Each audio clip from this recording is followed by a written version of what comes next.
everybody doing today in the wonderful paradise of Maui? Yeah, glad to be here. My name is Mark Ryan, and I'm gonna be the one to introduce Joe Vitale and Dr. Len, and I'm gonna talk to you, ramble on here for a little bit. Those of you that know me, I have a tendency to be a little hypnotic and go all over the place, and when I'm talking, I'll do my best to keep it fairly linear here.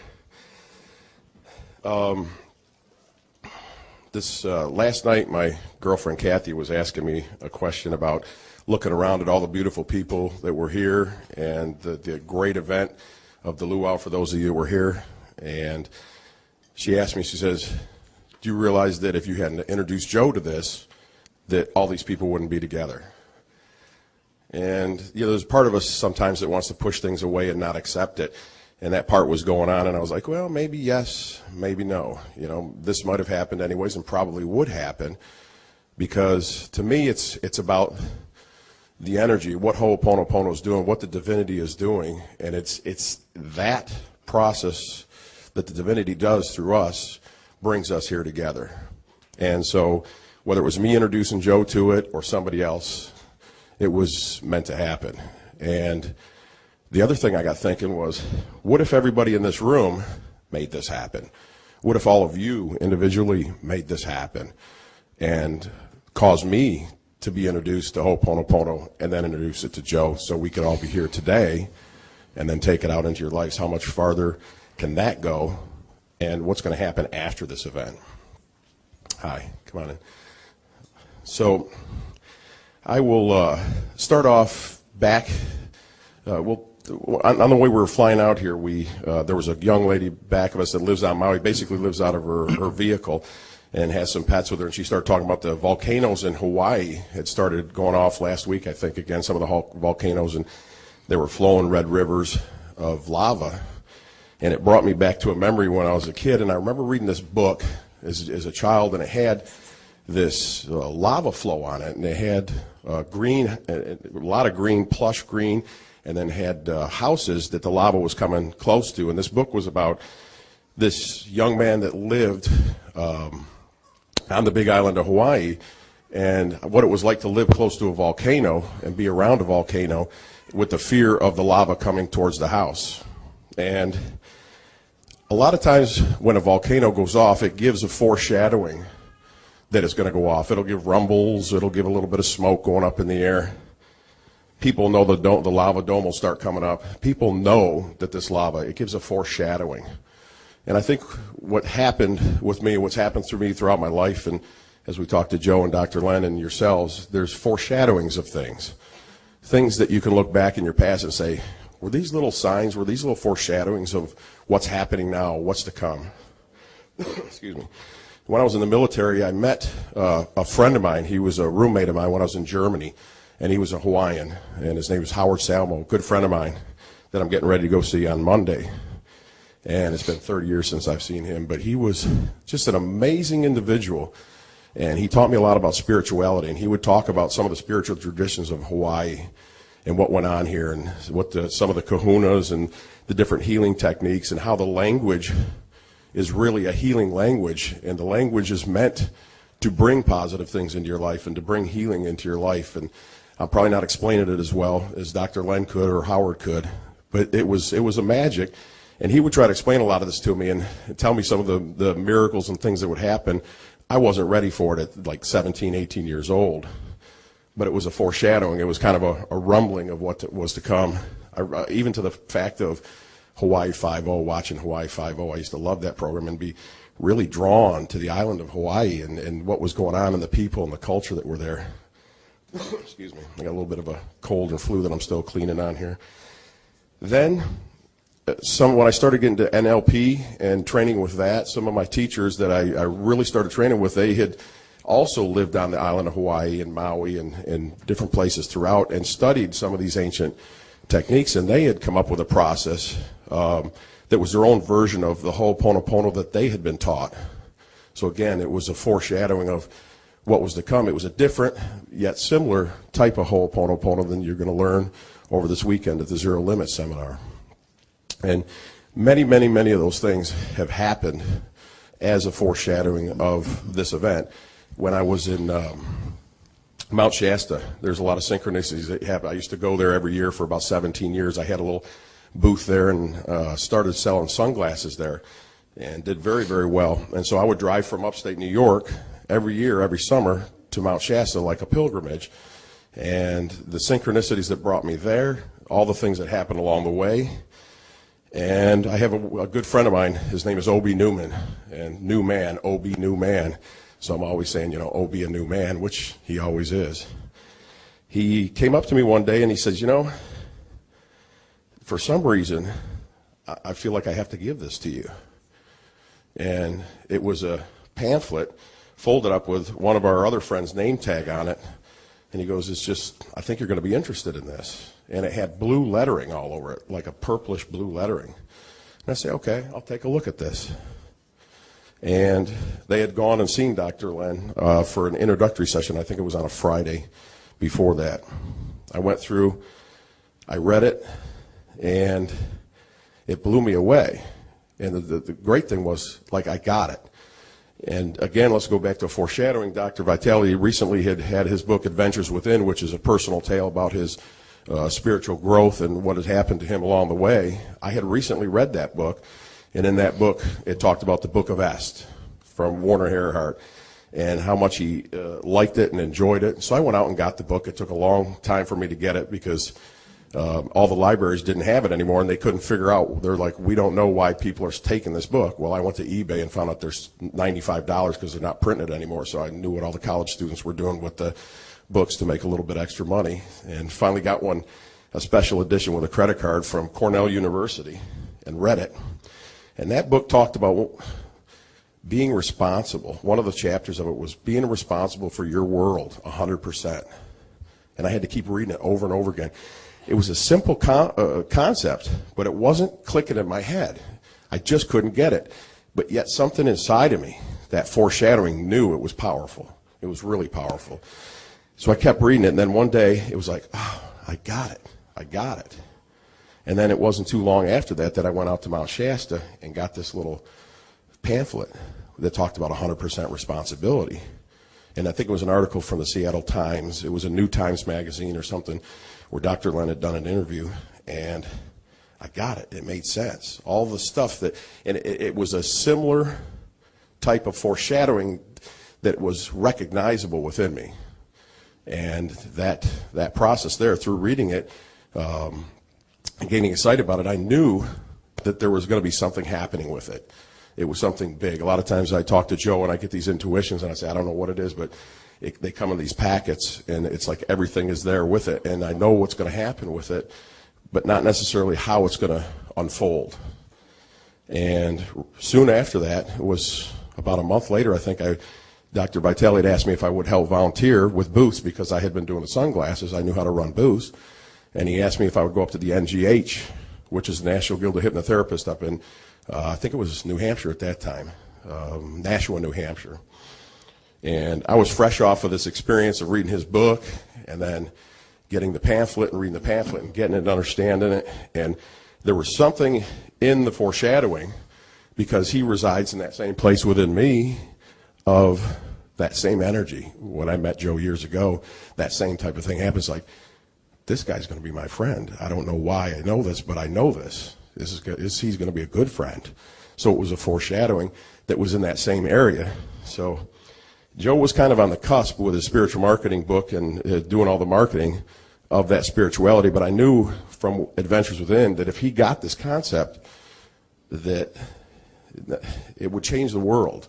There was something about it. Again, my girlfriend asked me, she goes, did you realize what would happen with this once you told Joe? And I'm like, yeah, I realized that if I could get him to get it and understand it, I knew what was going to happen. I knew what was possible if Joe understood this and what he could do with it. So the first year I went to the NGH and was talking to Joe. I was like, how do I bring this up with him?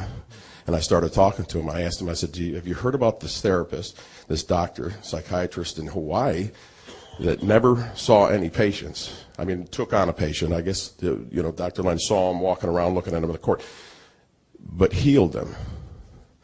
And basically the hospital had to close down, which Joe will tell you more about and Dr. Len will tell you about. I said, hey, did you hear about this guy?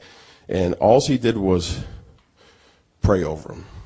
Basically say the Ho'oponopono exercise that you're here to learn. And he kind of looked at me funny. And I told, because he knew I'd just come from Mount Shasta. He says, what happened to you out there in Mount Shasta? That's kind of like a little weird what you're talking about. And I said, no, it's great. Anyways, he never really took on at that year, which was about 4 years ago, 3-4 years ago. And we did the booth, sold real well. He goes, man, he says, we really did good. It was energetic. Narissa was there. Joe was up there. I was there. Telman Knudsen, I think, was there. So we did very, very well with this seminar, or selling his products at the booth, and asked me if I'd come again next year. And I said, absolutely. So a year went by, and this time I came to the seminar, started right away, the first day. And poor Narissa, we were setting up, and Narissa was in the back of the room. And I asked her, I said, do you ever check into that therapist that I was telling you about, the guy that could heal just by doing this Ho'opono process? He goes, something's been getting me about that. He goes, tell me more. And I started telling him more, and he'll tell you about it. And he got excited, really excited, and said, Narissa, do you mind watching the room? Now, this is first thing. It's starting, and thousands of people that are going to rush Narissa, and me and Joe are leaving to go get on the internet to check out stuff about Dr. Len. So once he did that, I knew it had taken, that the same thing that had taken inside of me had taken inside of him. So then it was up to me to support Joe in whatever way I could with this knowledge. When I first saw the picture of Dr. Len in that little article, he reminded me of my friend Howard, who I'm going to see, and in Hawaii. And those volcanoes, he has a place that's right by those volcanoes. Pahala is the name of it. And he's got a house there, and I'm going to see him first time in 30 years. And his house is close to these new volcanoes that are going off. So I start to see, again, the foreshadowing of what's happening there. But he had, even though he was a couple years older than me, he had kind of a old wisdom to him. And it was like a grandfatherly, wise type of a wisdom to him. I always looked up to him, even though he was a couple years older. When I saw that picture of Dr. Len in that, I got the same thing. I said, something's here. Even though he's still a young man, I had that grandfatherly, fatherly type of, I was like, wow, it added to it, again, a foreshadowing. Same thing I had with Dr. Joe Vitale when I first met him. So without further ado, I want to introduce these two great men that hold a special place in my heart, and I want to let you all know that it's a simple idea that's very complex. And the complex part of it is understanding the simplicity of it. It's simple, it's easy, but yet there's a lot of stuff in the way to seeing that simplicity. But if you'll trust that place in your heart, and you'll trust Dr. Joe and Dr. Len, I think they're going to resonate with something inside of you. I know they'll resonate with something inside of you that will absolutely change your life and what you do in life. So without further ado, Dr. Joe Vitale, Dr. Len.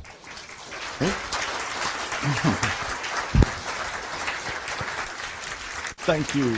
I love you. Excellent.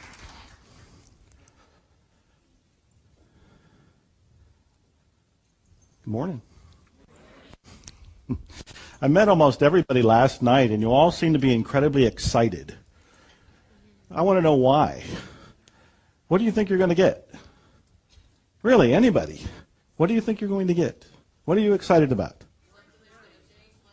Something that's going to change your life. More clearing. Somebody else. What are you doing here then? We got it already, she said. What are we doing here then?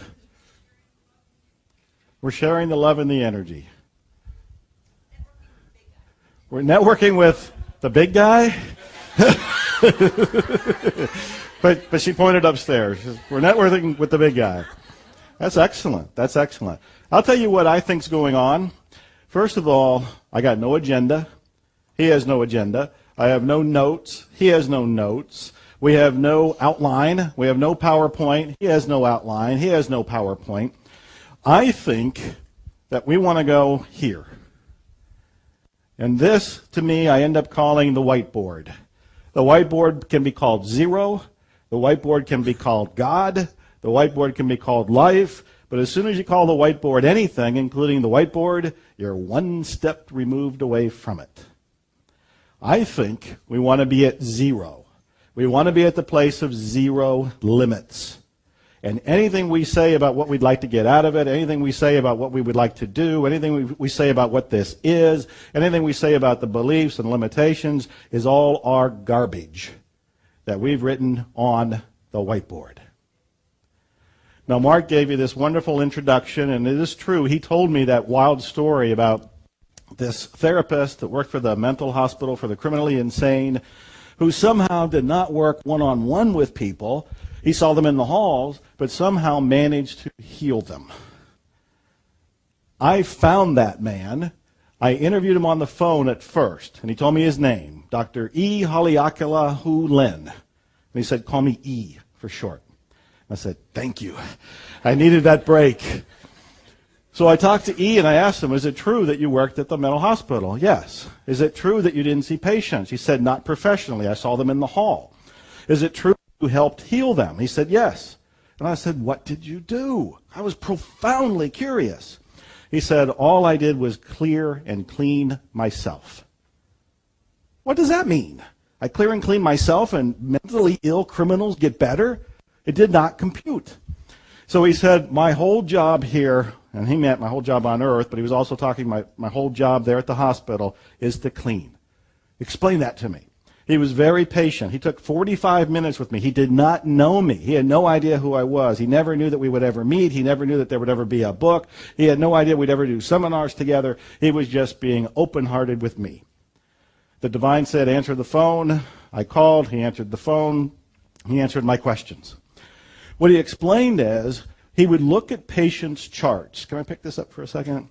You can imagine that this is a medical chart, and so he would look at the patient's chart, and he would see that they were a murderer, they were a rapist, they had done something pretty dastardly, they were mentally ill criminals who had been confined in a mental hospital, an institution. And as he looked at it, he noticed what he felt within himself, which could have been anger, which could have been resentment, which could have been rage, which could have been bitterness, any number of things. Whatever he felt in himself is what he tried to erase. This is what he meant by clearing. He wasn't trying to clear you.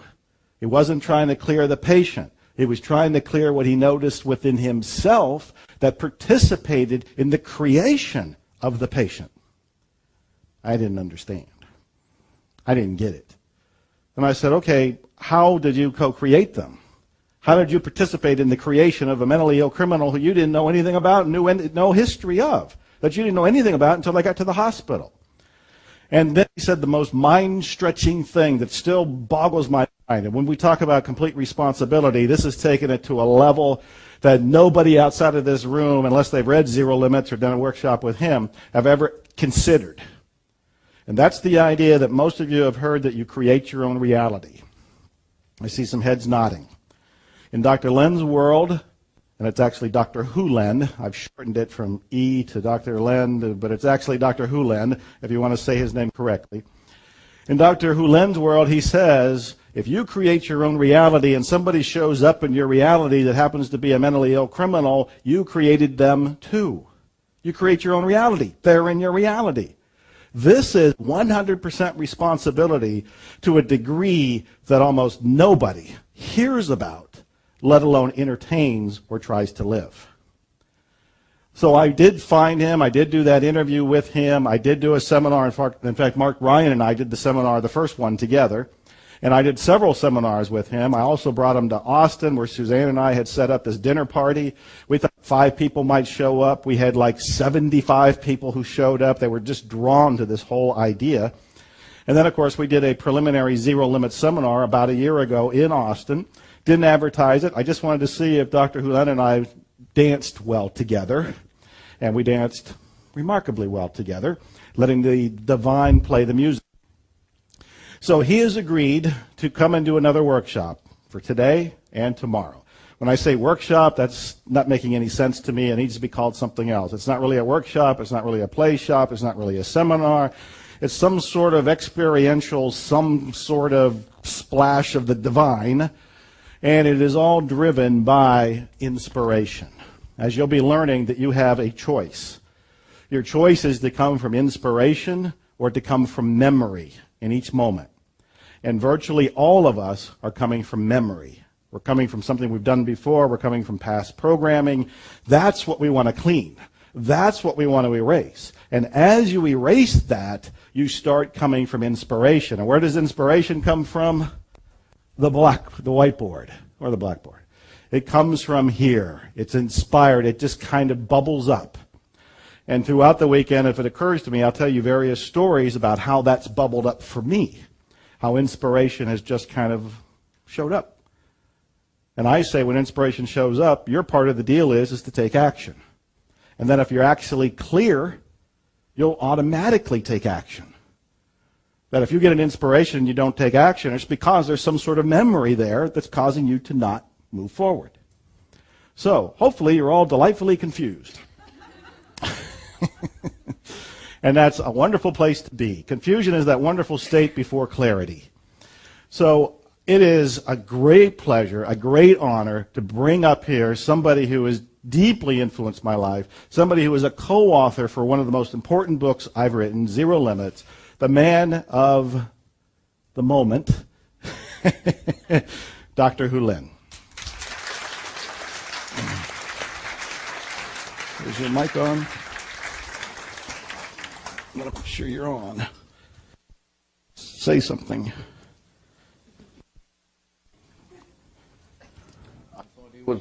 I thought he was going to say the man of La Mancha. You know? I'm going to open with a greeting in Hawaiian, and the purpose is to, if you brought in any garbage into the room, we want to take that back to zero. Yeah. Pua maya mai kapo iloko, kam lama lama, wao no kaha, ka mali ola. O wao no ka poho, ke ka ele mamaho a ino ke au pao. Ka I, ke kino ihu na me au pao. Ka iau I ku u pi o na nui nui, mamaho a ino kai au pao. Ka ho o mao mao o mananao, a me na me au pao. O wao no ka ho, a me ka ha, he huna kamakani, nahi nahi, ka hua huna, o kumalipo, o wao no ka I. I am the I. I come forth from the void into light. I am the breath that nurtures life. I am that emptiness, that hollowness beyond all consciousness, the I, the id, the all. I draw my bow of rainbows across the waters, the continuum of minds with matters. I am the incoming and the outgoing of breath, the invisible, untouchable breeze, the undefinable atom of creation. I am the I. I was in North Carolina during a class, and somebody sent me or gave me there, if I can find it.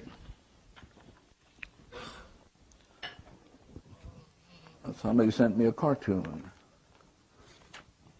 and I think it's important to share it with you, just to make sure we're getting clear as to what I'm talking about. So the cartoon is called Cornered, and it's in a bookstore. It could be in Borders or doesn't matter. So there's a sign that says self-help, and there's only one fellow under there. And then there's another sign that says fixing others. Yeah. So most of us spend most of our lives fixing others. And if you really pay attention, you will notice it never works. Now, if you're a physician, you think it works, it never works. For example, in this great country of ours, by the time a cardiologist is 60 years old, he has a higher incidence of heart problems than the general population. So some of you who, Joe said I could say anything, so I'm going to say it.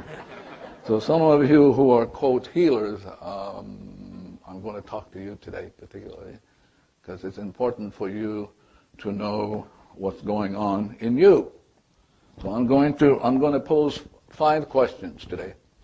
I'm going to kind of address myself to it, and maybe I won't. Maybe it'll show up. Who knows? Yeah. So the first question I'm going to address myself to is a question that probably not too many people walking the earth can answer clearly. Clearly. And the question is, who am I? Who am I?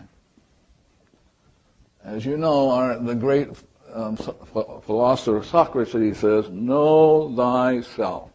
And most people have no idea who they are. And I suspect some of you don't either. So I'm going to go over this today or tomorrow, and Joe will give you some stories, and maybe some of you will have some stories. But who am I? And as Shakespeare said, to thine own self be true. But most of us are not. Moment by moment, we're somewhere else, and we're not ourselves. So it's going to be very important to at least kind of address ourselves to this. And then the other question I'm going to ask is, what is the problem?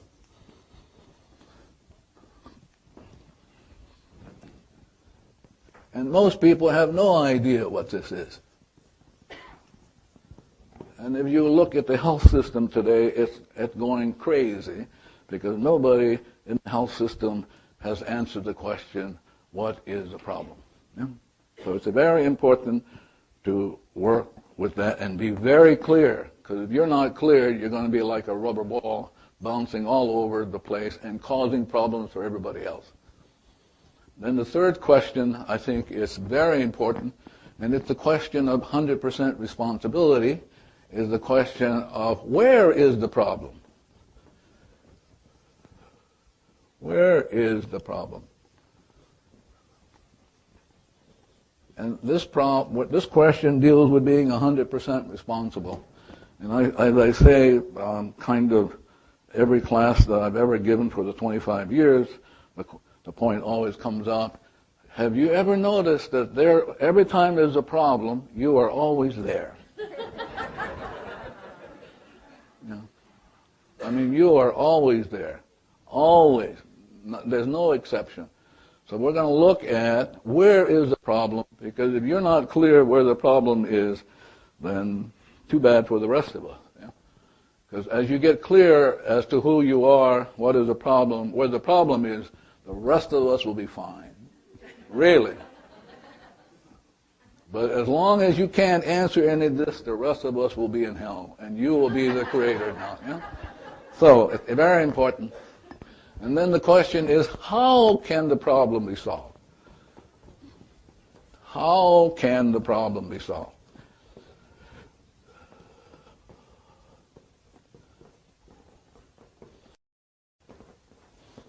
But how can we solve a problem when we don't even know what the problem is?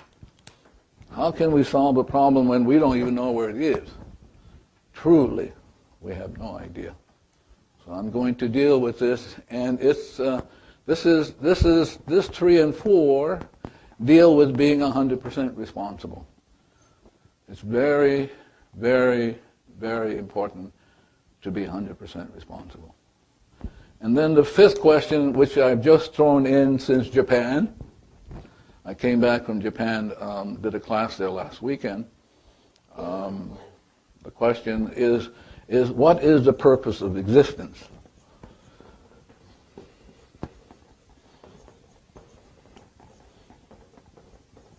What is the purpose of existence? And nobody knows. Because if you knew, you wouldn't be here.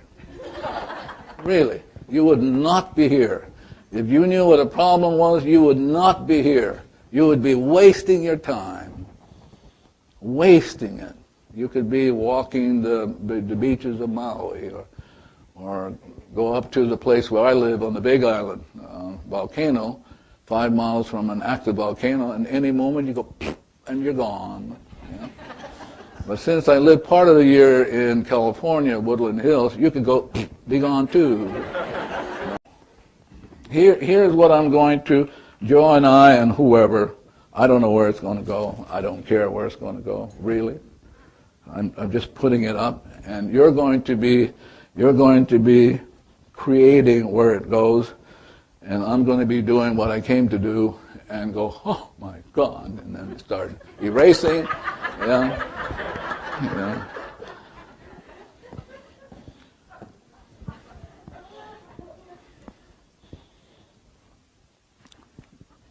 So let's see, where do we begin? That's a very important question. Where is it? Where do we begin? Somebody tell me, where do we begin?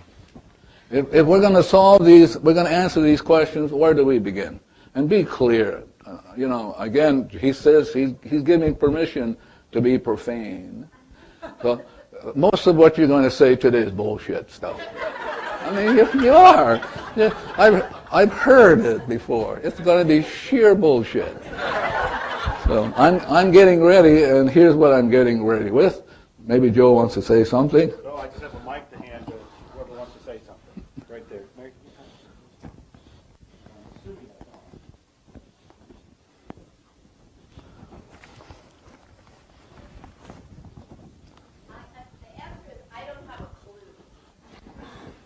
Well, you're like everybody else. Only what happens if you're in California and in Los Angeles, they talk a very good story.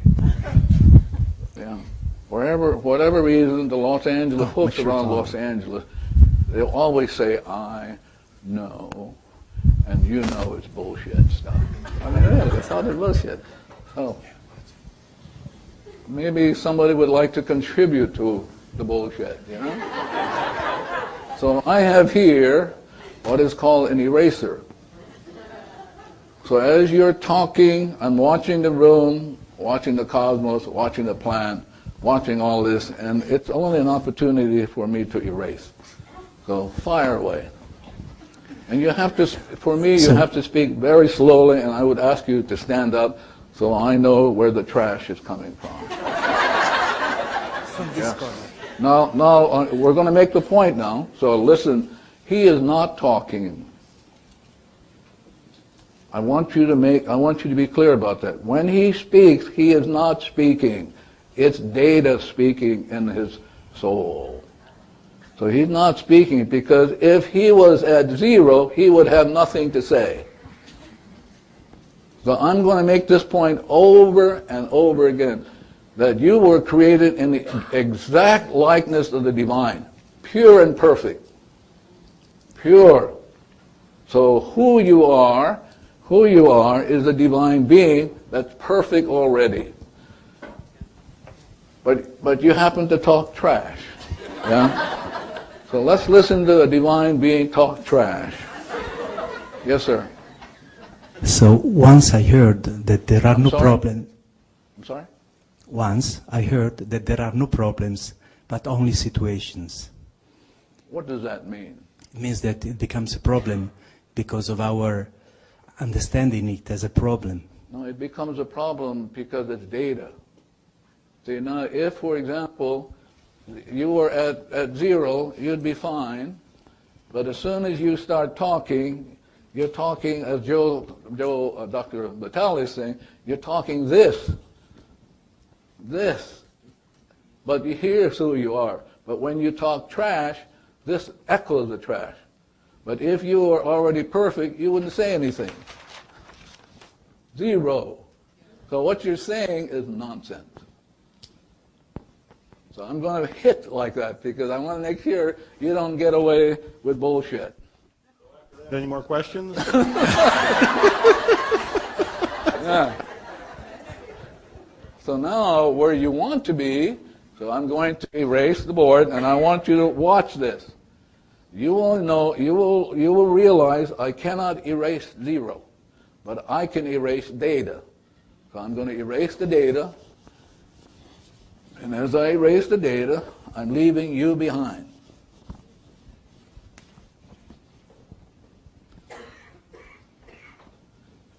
This is you.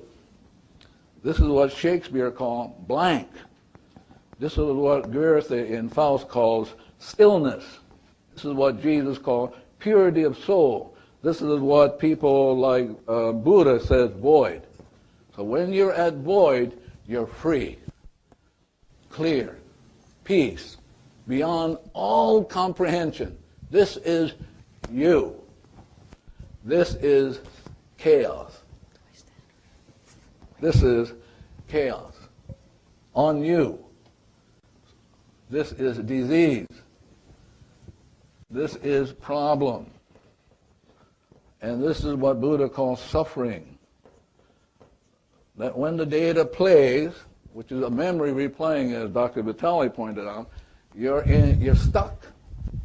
I don't care what you say, it's trash. But now, if you're willing to let go... Can I add one thing? Oh, please be my guest. So he said, I have a problem, but he heard that he can call it, I have a situation.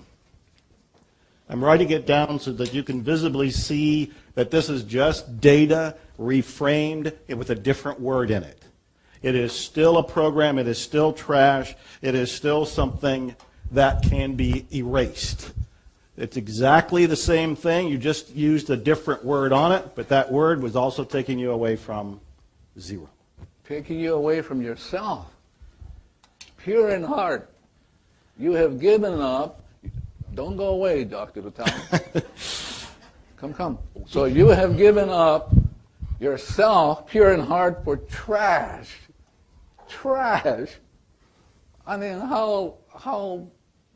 can you imagine giving up a pure soul for trash? And this is what we do moment to moment. We're trashy. Yeah. For example, some of you have this notion that you're a healer. It's trash. Some of you who think you're coaches, it's trash. Because if you're hanging around somebody who needs to be coached, all you have to do is erase the stuff and the person will be fine. Because if you are zero, everybody else will be at zero. So when I work with people who come and see me over the years, I try not to. But when they call or get an email that slips in, I don't know how they got, I say to myself, what's going on in me that they should be giving me a litany, data, trash of their problems.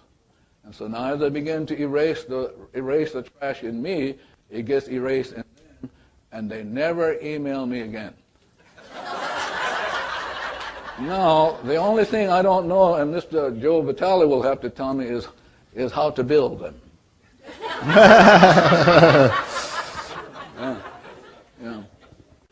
So please be clear, like he's pointed out, you are zero. This is called freedom. Freedom is no trash. Clarity. Peace beyond all understanding. This is who we are. He and I were on a radio show together, and we were getting a lot of call-in questions, and we were getting a lot of call-in comments. Before my book came out, our book, no, this was mine, but Zero Limits is by both of us, he said, Joe, when the book comes out, the shit is going to hit the fan. And I said, no problem, I can handle it, until the first shit hit the fan. And I didn't handle it very well. I had a whole lot of cleaning to do within me. We ended up doing a radio show together that he probably remembers. And he interrupted the host and he said, do you have any really nasty questions? We were having all kinds of sweet kind of questions. And I said to him, let's go after a nasty one, you know? And so the announcer said, somebody by the name of Chris has this really strong question. And I was bracing myself to hear it. It's like, I wasn't inviting this. I don't want to hear this. I'm doing just fine in my little bubble. So don't bring it in. He was inviting it. Why was he inviting it? First, opportunity for clearing. But he said something that was a real eye-opener for me. He said that the person asking the question isn't asking the question. It is a data, it is a program, it is a belief, whatever you want to call that, was being spoken through the person. This is why therapy never works. Because, as he's pointing out, when somebody says something to you, it's not about that. But we who have been trained, including parents, we keep thinking that's what they're saying. But you never hear what they say because you're always reacting. You're only hearing your reaction of what they're saying. Yeah. Just having that awareness that the person asking the question wasn't trying to dagger me on purpose. What they were really doing was expressing what I sometimes called a virus of the mind, that they had actually just picked up a virus, and that they were expressing it, much like somebody picks up a cold, that they weren't doing it intentionally, that they had no responsibility for it because they were unaware of it, but because it was coming through that, instead of seeing a person named Chris in this case who was asking a question, I now heard that data came through a person named Chris, and what I wanted to clean was the data. And I was recognizing the data because the data was in me. Take it slowly now. Let's go through that one more time, because some of the people are going, eh? One more time. What I'm looking for when anybody comes to me and they say something nice about that book or any of my work, or they say something negative, perceived as negative about that book or any other work, is I'm now looking at it's not the person telling me it, it's not you expressing it, that you actually have picked up a cold, a virus, a program. And these programs are in us, they're in the universe. This is one thing that he's depressed me with. He says there is an unimaginably huge amount of cleaning to do that we will actually never ever get it done in this lifetime. And I was really looking for the easy button, push it, and everybody's cleaned, especially me first. But the point is that whatever I'm noticing in somebody else, I'm only noticing it in somebody else because it's in me. And so instead of trying to clean the other person, which isn't going to work because the thing is in me, I've noticed it. I have to clean within me. And I'm at the point that I'm doing it non-stop to the best of my ability. And I'll tell you how I do it once we get through this. But I wanted to go and reiterate it. So, anybody unclear about what he said? Because if you give me a chance to say I can erase it, because it's trash. So anything that comes up in your mind, including a question, can be erased. Because once you leave this room, you're going to have questions that can be erased. If you don't get to erasing them, you're going to be stuck in the data. It's going to kill you. Example: there was a woman in Fort Collins. There was a woman in Fort Collins raised her hand, and she said to me, Dr. Hewlin, I did the cleaning, but I had a flat tire. And I go, what's the big deal? And as I was watching, here's what I was watching. My mind cleaning, because she wasn't saying what she was saying. I was watching. I did my cleaning. As I was watching the cleaning, here's what I heard. So when you clean, here's what you're going to hear. It's called inspiration. You got to be at zero. You got to give it up, the trash. So now here's this is called inspiration. It's called inspire, what the Hawaiians call ha. The ha is equivalent to inspire. And if you take this word and you attach it to the word alo, ha. Do you know what aloha means? Oh, that's funny. Welcome.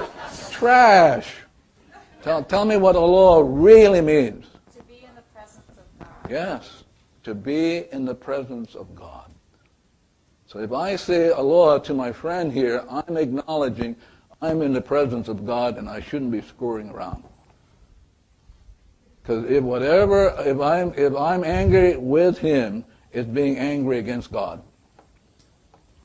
So just want to share that with you, just as a side note. So alo means to be in the presence God. Okay, so now inspiration comes in and I hear. Here's what's going on. So as I was doing my cleaning, I heard divinity say to me, 3 generations from now, her great, great, great, great grandson would have been born retarded. Can I say that again? So doing the cleaning, the opportunity to clean, prevented a memory from producing in her family a retarded person. Let's kind of hang around with that a little bit. Maybe you kind of pay attention. You ought to do more cleaning. be more at zero? I mean, really.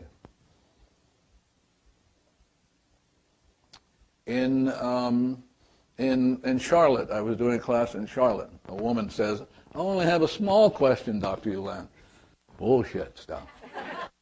So the question comes up and I'm cleaning. I'm watching my mind, seeing what's coming up. I'm cleaning and I'm watching it. And I hear the divinity say to me, ask her a question just to see what she will do. And I went, blah, blah, blah, blah. And up she came. And what I saw, and I did the cleaning with, lunchtime, I went to lunch and she came to see me. Because I already know what the problem was. She had suicide. That's what I was working on. All the women in this world who feel down, dislocated, unloved, uncared for, commit suicide. In Japan, where I just came from, 30,000 people a year commit suicide. Yeah, but don't you commit suicide in your mind? Yeah, you do it all the time. So the point is, what Joe Vitale and I are pointing out, you better get to zero. Don't try to figure anything out. If you have a question in this room, that's great. Outside of this room, if you hang around with questions, it's going to take you down. It's going to take you down.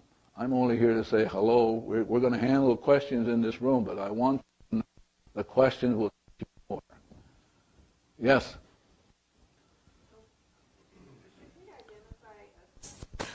I've heard some people just say... You can stand up so I Okay. can see you, please. I've heard some people just repeat, I'm sorry. No, you didn't hear that. You heard yourself hearing them repeat. Well, I read it in an email. No, you didn't read it in the email. You read your reaction to it. That's why I'm saying you can be cleaning with this stuff instead of hanging around with it. When you say, Joe Vitale said, you didn't say that. It's your thoughts are saying that's what Joe Vitale said. You never heard it straight. You'll never hear it straight. The data will never give you the answer. Never, never, never. My question was, it didn't seem to be addressing anything in particular, and I'm wondering if the cleaning should have a subject. Why is that? Huh? Why is that? I don't know. I'm asking. I don't know either. You don't know? No. Why? But you'll never know. That's the point I'm telling you. If you say I love you, you don't know what divinity is going to do. You're not the one that's going to heal it. The divinity is going to heal it. You have to be responsible. But you don't have any idea what's going to be worked on. So if I just went around saying... No, you got to be careful about saying that sort of stuff. Yeah. Well, can you give us some guidelines? Because that's what I'm here to learn. Yeah, but the guideline is just say I love you. All the time? Well, if you want to do it all the time. But that's the guideline, is be 100% responsible. And the way to be 100% responsible is start cleaning so you can get to zero. And what about the, I'm sorry, forgive me? Now you're getting fancy. Yeah? Yeah? I'm just trying to follow all the instructions. No, you're not trying. No. What you're trying to do is you're trying to stay stuck in the data. Just get to the cleaning. If you're trying to figure things out, you're going to get stuck and swallowed up by the data. I'm only here to say, just get to the cleaning. Forget how come, why, should I do it this way, that way. Just do it. Okay. See, now you're rippling over here, and she's got a question, but it's trash too. Okay. Because if you and I were at zero, you wouldn't be asking all this. Now I'm saying to these people who are watching you, they think it's you and me, but it's the trash in them. Yeah, I know it's a very different way. So just get to the cleaning. That's the story. Forget about trying to figure out what's going on. The intellect will not have... Listen, watch this. I just want to make a point over here, because it's very important for you to know. So let it be the conscious mind. Let this be the subconscious. For every one byte of information that this is aware of, 1 million it's not aware of. So at any given second, it's 15 bytes per second conscious, so it's 15 million. 15 million you're not aware of. Huh? Yeah, and you're saying, I know. You're saying, what, I'm going to clean a specific thing? No, just say, I love you. Thank you. Forget about trying to get it. Look at this intellect part of you, trying to figure everything out. Look at this stuff. When there's a tumultuous kind of activity going below your consciousness. So the story is, I'm only here to I guess, promote it. Just clean. Give up trying to. Yeah. Now she's going to be talking. You have a. Now she's going to be talking. You have an opportunity to clean now because it's trash. I thank you for that. Yeah. Well, it is trash. I'm going to tell her it's trash. I know it's because trash. If she was at zero, I'm going. He told me it's okay to be really pointed. So if you're at zero, you wouldn't be clean. You wouldn't be speaking. And if she has a question, she could have cleaned it, and she wouldn't have it. But now we're going to have to put up with it because she's giving you a chance to clean. You understand this? She's giving every one of you a chance to clean, but you're just sitting there because you think it's her problem. Yeah. So let's hear what the trash is. As I'm cleaning. No, you're asking anyway. What do you mean as you're cleaning? No, as I'm cleaning. Yeah. Does it have to come from the heart or the intellect or both? See, this is Los Angeles stuff. Yeah. In Los Angeles, where I do a lot of training, because I have to be there because I get to clean up the stuff in me, Los Angeles people are saying, do you have to mean it, Dr. Ulet? I mean, and so I would say to them, show me how you would mean it. They go, no, you don't have to. When you hit a delete button, you don't have to mean it, right? Yeah. So, you know, all of the woes and trouble of creation sits in this room. And if you're not willing to be 100% responsible, this war in Iraq will go on, the health system will go on, 30,000 people commit suicide because you are not being 100% responsible. So I'm only here to say, hello, just clean. That's your job. And divinity who can heal, only divinity can heal, will come down and say, oh my God, thank God they said I love you. You know that old saying, love thy enemy? You've heard of that? So who are you loving when you do the cleaning? Yourself. Oh, see, that's what I'm saying. You're loving what? Your enemy is who? Your trash. That's who you're loving. When you're angry, you're loving that to allow God to consume that. You're at zero, only then will you be in love with yourself. But you can't be in love with yourself unless you have enemies running around called trash, anger, resentment, annoyance, thinking, coping, managing, God knows everything else. So to love your enemies is to love your trash. Love whatever is going on for which you have no idea. The 15 million going on below your consciousness. 50 million enemies, what Shakespeare called poor soul. This is the soul for Shakespeare. Poor soul. These rebel powers that thee array. So Shakespeare's already got it 400-something years ago, saying, here are your rebel powers. These are your only enemies. Once you get rid of them by being 100% responsible, I love you, thank you, all of that, get rid of the trash, immediately seek ye first the kingdom, which is zero, and everything else will be added. You get it automatically. But you won't seek it if you're trying to figure out what's going on. How come? Why? Do I have to do it this way? Do I have to mean it? And we're all stuck. Yes. Remember, this is, you get to clean with this. It's on the outside. Yes. Here's my trash. Yeah, I've been cleaning, letting go. That's my trash. And what happens when you are doing that and you actually feel like you're just getting worse? You have to go slower and louder so I can understand. What happens when you're cleaning and you feel like you're getting worse? I don't hear what you're saying. No, you should be cleaning.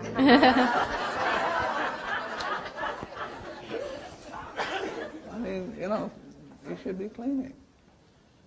Blessed are the pure in heart, for they shall see God. But you can't be pure in heart. You've got trash running around. So let me hear it one more time as I clean. So be very specific. Give me for an example. Okay. I started I have been clearing. Yes. But I also find it harder to get out of bed and deal with the pain and the tiredness all the time. And then it gets to a stage where I can't clear anymore. And I found it even very difficult to get here and keep going. Yeah, so I'm going to show you how to do it today. You can do it automatically without being conscious of it. I'm going to show you how to do that, but I have to get through the trash. Yes? Yes. What do you think about if you're not thinking about anything? It's bullshit what you're thinking about. It's bullshit. You're not at zero. I'm trying to get you back to zero. Well, but you're giving me bullshit stuff.